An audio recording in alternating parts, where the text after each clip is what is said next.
Reports reaching us indicates that a deputy commissioner of police in Bayelsa State has been kidnapped by thugs in Brass. That's Bayelsa State. According to the secretary to the Bayelsa State government, Mr. Kimara Okara, the thugs are said to be loyal to a former governor of the state, abducted the police chief for refusing to sign what they called a fake result in Brass Constituency 1 during the election. He was said to have insisted on submitting the right result to the Independent National Electoral Commission. We'll get an update on that story as we get it. Well, after Saturday's election, reports have emerged about alleged violence and killing in states as Rivers, Bayelsa and Oyo, among others. And our correspondents have been following up on the situation and bring you an update. The killing of 25-year-old Monsuru Hamzat at Lako compound in Ibadan Southeast local government area of Oyo State during Saturday's election is why the AIG in charge of Zone 11, Leye Oyebade, is in Ibadan. By the time he and the Oyo State Police Commissioner Shina Olukolo get to the crime scene, it's already dark. It's an emotionally laden moment as tears flow from family and friends of the deceased, especially the father. For the police authorities, justice will be served.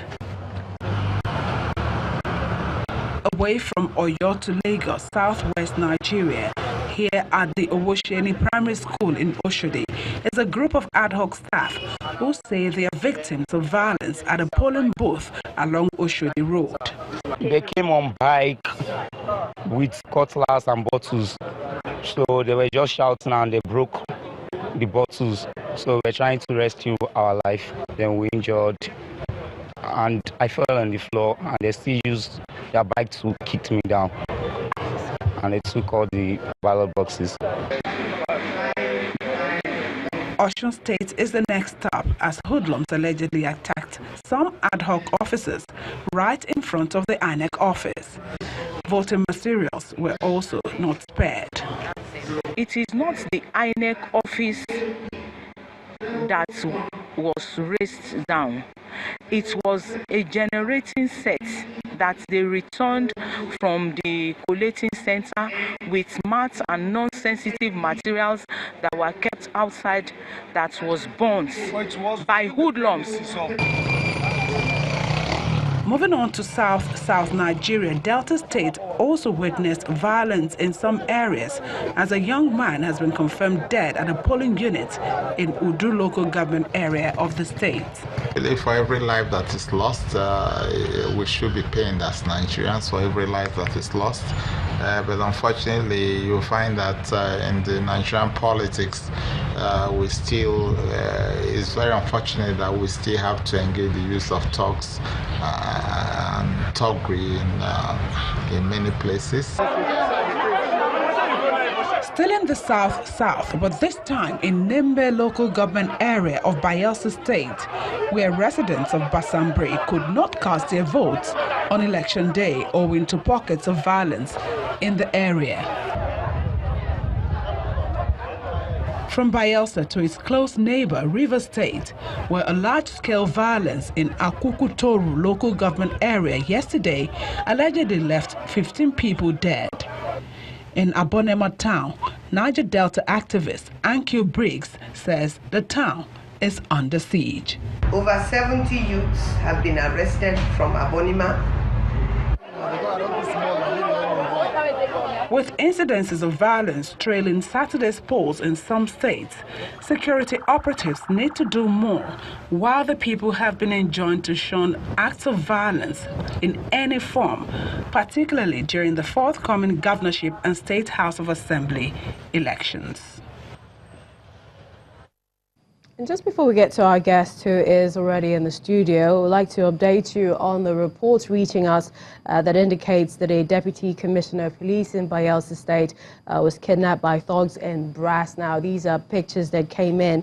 According to the secretary of the Bayelsa State government, the thugs said to be loyal to a former governor of the state, abducted the police chief for refusing to sign what they called a fake result in Brass Constituency 1 election. He's also said to have insisted on submitting the right result to the Independent National Electoral Commission.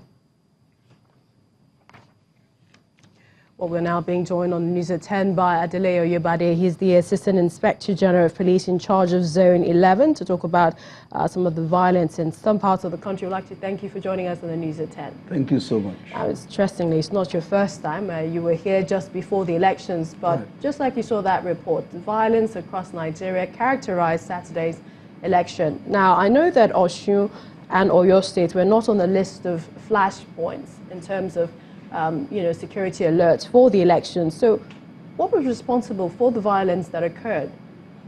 Right. I think by my own, calculation, I think everybody is too excited. The excitement and then the idea of winning by all means, I think it's uncalled for. I started from Ede. I was in Ede as early as 6 o'clock. From Ede, I got to Ile-Ife. From Ile-Ife, I got to Ilesha. From Ilesha, I got to Akure. From Akure, I get to Ondo, also in Owo. Now, what we met, a lot of people came out. Then agitations here and there. Some people came with the idea of frustrating the process. And those are the people that we need to address. Our electoral process have graduated to the extent that the education that we need to tell people now is that it is not for those that really want to say it is either I win or I don't win. So what happened across the country, I think, is just a general reflection of the enthusiasm and the idea of I want to win by all means. Osun State, they say staff attacked by hoodlums. Now you listen to that woman. Sometimes the informations are not right. What happened there is that there were some gunshots at the INEC office at Ijebu-Jesha, and bullet hit a generating set outside the station there, outside the premises, and that one ignited fire that burned some empty ballot boxes outside. I think that Where one. Where did the bullets come from? That's what I'm saying. I was on the road, even at Ikire. I had to stay for 1.5 hours to make sure that we put sanity in place. So it's to tell you that there are some arms in the system that should be mopped up. And that's what the police is doing. Before the election. Have been doing that. The police have been doing that. You talk of the system itself. We must address it. And that is the story that has affected all this that is happening. Look at even at Ibadan. The whole process, the whole day was quite eventful because we knew that the time that we need to get up the game will be the time of collation. That is time people will want to come out and carry out these dastardly acts. Would you say and that was what happened at Ibadan. The policemen were there. But by the time they came out and they started shooting, the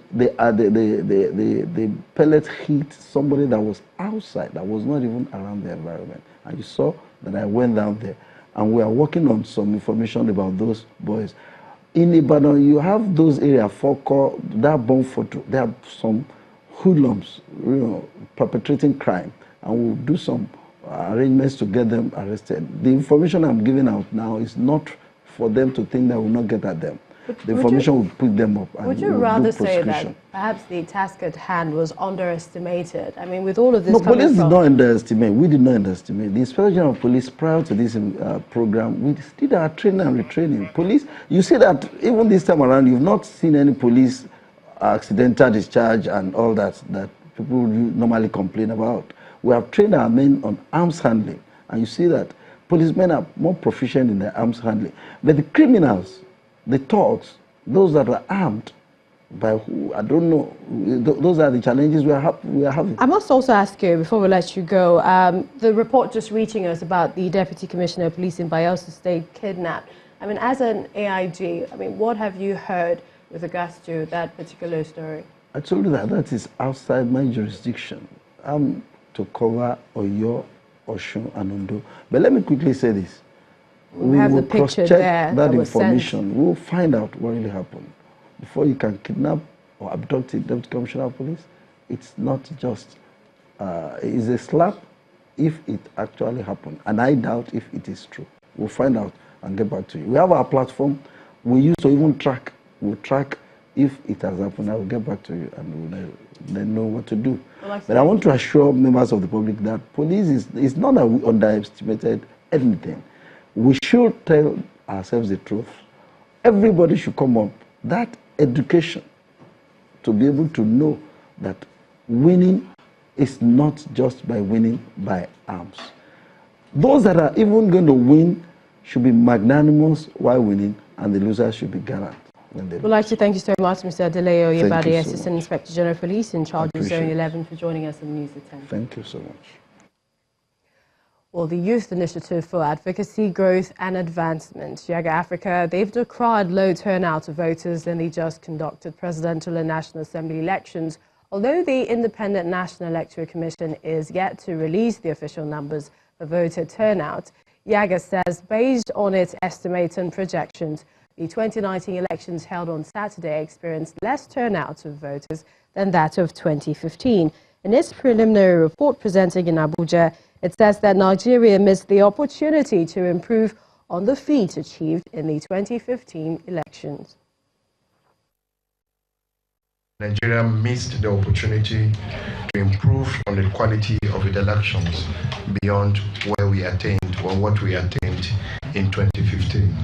As was the case in 2011 and 2015 elections, polling units in the southeast and the south-south opened later than in other geopolitical zones of the country. Yaga Africa's preliminary estimates indicates that the turnout for the national presidential elections will be less than the voters' turnout rate for the 2015 elections, based on official turnout figures collected from PVT representative statistical sample of polling units across the 774 local governments and 36 states, including the FCT. The most frequent incidents recorded by the Watching the Vote observer related to card reader malfunction. We received 106 of such reports. Intimidation or harassment of voters, poll officials, or political party agents. We received 62 of such reports. Vote buying bribery. We received 62 of such reports. Ballot box snatching and stuffing. We received 51 of such reports. Interferences by party agents. We received 48 of such reports.